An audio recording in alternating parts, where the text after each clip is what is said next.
दोस्तों नमस्ते, प्रणाम। दोस्तों, हिमालय की गोद में बसा हुआ एक छोटा सा गांव, चारों तरफ जो है देवदार के पेड़ और बर्फ़ से ढकी चोटियां और शांत वातावरण। लेकिन इस शांति के पीछे छुपी थी एक ऐसी कहानी जिसने पूरे देश को हिला कर रख दिया। दोस्तों, यह कहानी है हिमाचल प्रदेश के सिरमौर ज़िले की, जहां दो सगे भाइयों ने एक ही लड़की से शादी की थी। दोस्तों, इस अनोखी शादी ने पूरे देश भर में चर्चा बटोरी, अखबारों की सुर्खियां बनी, सोशल मीडिया पर बहस छिड़ गई। कुछ लोगों ने इसे परंपरा बताया तो कुछ ने इससे पागलपन कहा।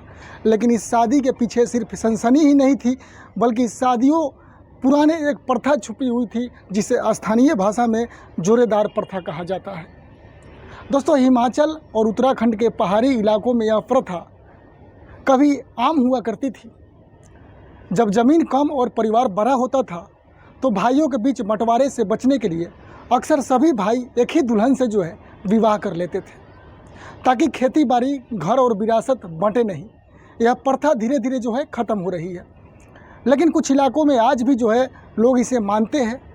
इसी परंपरा के तहत सिरमौर के रहने वाले प्रदीप नेगी और उसके छोटे भाई जो है कपिल नेगी ने एक ही लड़की से, यानी सुनीता चौहान नाम के लड़की से जो है शादी कर लेता है। सुनीता देखने में तो बहुत खूबसूरत थी, पढ़ी लिखी थी, लेकिन गांव की परंपराओं को समझती थी। जब शादी हुई तो पूरे गांव ने देखा कि कैसे एक ही मंडप में एक ही साथ फेरे, लेकिन दूल्हा दो और दुल्हन एक। तो दोस्तों, मैं हूं अभय और आप देख रहे हैं दोस्तों सच्ची घटना। दोस्तों, शुरू में यह बात तो सबको अजीब लगी। कई लोग फुसफुसाते रहे कि भाई एक ही औरत को कैसे बांटेंगे, लेकिन परिवार ने कहा यह हमारी पुरखों की जो है परंपरा है, औरत एक होगी लेकिन दोनों भाइयों की पत्नी होगी। कहानी में आप लोग शुरू से लेकर अंत तक जरूर बने रहिएगा, जरूर कुछ सीख मिलेगी। कहानी शुरू होती है दोस्तों, शादी के बाद सुनीता ने दोनों भाइयों के साथ अब रहना शुरू कर दिया। प्रदीप और कपिल ने जो है दोनों ही उससे बेहद प्यार करते थे। दोनों भाई खेती बाड़ी में जुटे रहते थे और सुनीता घर संभालती थी। बाहर से देखने वालों को यह रिश्ता कुछ अजीब लगता, लेकिन घर के अंदर जो है सब सामान चल रहा था। दोस्तों, धीरे धीरे जो है समय बीतता गया। गांव वाले कहते कि नेगी परिवार की जो है बहू कितनी समझदार है, दोनों भाइयों के बीच बराबरी रखती है। लेकिन क्या वाकई सब कुछ इतना आसान था? सुनीता का मन जो है अक्सर उलझ जाता।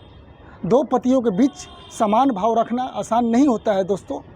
प्रदीप थोड़ा जो था गंभीर स्वभाव के था, जबकि उसका छोटा भाई कपिल मस्तीखोर था। कई बार सुनीता जो है सोच में पड़ जाती कि उसका असली पति कौन है, और इसी सवाल ने इस घर को जो है ना नींव को हिला कर रख दिया। अब आते हैं उस अनहोनी पर जिसने इस परिवार को जो है झकझोर कर रख दिया। कुछ दिन पहले अचानक खबर आई कि नेगी परिवार में बड़ा हादसा हो गया है। कपिल नेगी छोटा भाई रहस्यमयी हालात में जो है घर पर मृत पाया गया। पूरा गांव जो है सुन के सन रह गया। जिस घर की शादी कभी चर्चा में रही थी, वही घर अब मातम में जो है घर बन गया, यानी मातम में पसर गया। लोग कहने लगे यह क्या हो गया भाई। लोग सोचने लगे कि अचानक इसको ऐसे हादसा कैसे हो गया। इसका हादसा का नाम दिया हत्या के। लोग के मन में जो है ये सवाल उठने लग गया। लेकिन पोस्टमार्टम रिपोर्ट ने खुलासा किया कि कपिल की मौत जो था सामान्य नहीं था। उसके शरीर पर जो चोट के निशान थे।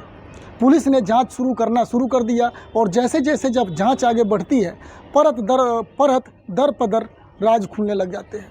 गांव वाले कहते हैं भाई भाई में बराबरी नहीं हो सकती, प्यार का बंटवारा नहीं होता, और यही हुआ नेगी परिवार में।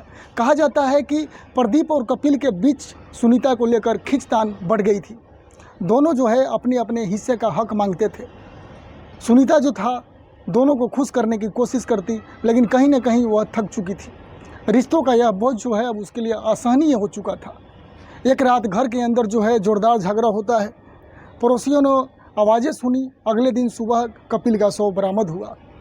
पुलिस ने पहले इसे तो आत्महत्या बताया था, लेकिन हालात कुछ और ही इशारा कर रहे थे।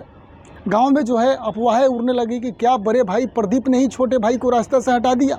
तो कुछ लोग कहते नहीं, सुनीता ही असली वजह है। मतलब तरह तरह के लोगों को दोस्तों, पंचायत में तरह तरह के लोग अपने आप माइंड में सेव कर लेते हैं। रियलिटी सबकी है। जांच में खुलासा हुआ कि कपिल और प्रदीप के बीच सुनीता को लेकर लंबे समय से खटास थी। कपिल चाहता था कि सुनीता सिर्फ उसी की हो और प्रदीप यही चाहता था, लेकिन सुनीता दोनों के बीच बटी हुई थी। इसी खींचतान ने आखिरकार खून करवा दिया। जब पुलिस ने सुनीता से पूछताछ किया तो उसका बयान चौंकाने वाला था। सुनीता कहा, मैं तो सिर्फ इस परंपरा को निभा रही थी, लेकिन दोनों भाइयों के बीच लगातार जो है झगड़े होते थे। कपिल मुझसे कहता कि मैं सिर्फ उसकी बन जाऊं, प्रदीप भी यही चाहता कि मैं टूट चुकी थी। यानी वो लड़की जो है दोनों के बीच में टूट चुकी थी, बैलेंस नहीं बन पाता था। सुनीता की आंखों से बहते आंसुओं ने सब कुछ बयां कर दिया। आखिरकार पुलिस ने प्रदीप को गिरफ्तार किया। आरोप था कि उसने गुस्से में आकर छोटे भाई कपिल की हत्या कर दिया, और यह सब हुआ एक दुल्हन और दो पति की प्रथा की वजह से। अब सवाल दोस्तों यह उठता है कि आखिरकार इस तरह की प्रथाएं कब तक लोगों की ज़िंदगी तबाह करती रहेगी? क्या वाकई यह ज़रूरी है कि परंपरा के नाम पर इंसान अपनी भावनाओं को कुचल दे? तो दोस्तों, आज की कहानी आपको कैसा लगा? हिमाचल और उत्तराखंड के पहाड़ी इलाके में ऐसे कई कहानियां सामने आई। कई बार रिश्ता टिक जाते हैं, लेकिन कई बार खून खराब में बदल जाते हैं। समाज कहता है परंपरा निभाओ, लेकिन कोई नहीं पूछता कि उस औरत की क्या जिसकी ज़िंदगी दो हिस्से में बट गई है। आज सुनीता के चेहरा पूरे गांव के लिए सवाल बन चुका है। उसका जीवन बर्बाद हो गया। एक पति जेल में है और दूसरा पति ज़मीन के नीचे सो रहा है, और वह खुद न पत्नी रही और न ही विधवा, न किसी की सुहागन और न किसी की अकेली।